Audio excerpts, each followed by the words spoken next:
Today, I will show how to buy shares of OTG Acquisition Corp I, a publicly listed acquisition company trading on NASDAQ under the ticker OTGA.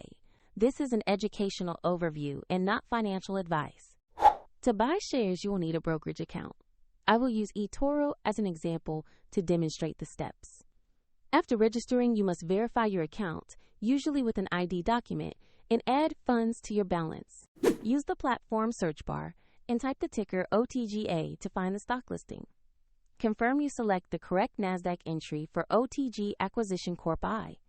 On the asset page, review the basic company information and the historical price chart to confirm it is the right security. Make sure the page shows NASDAQ and the ticker OTGA before proceeding.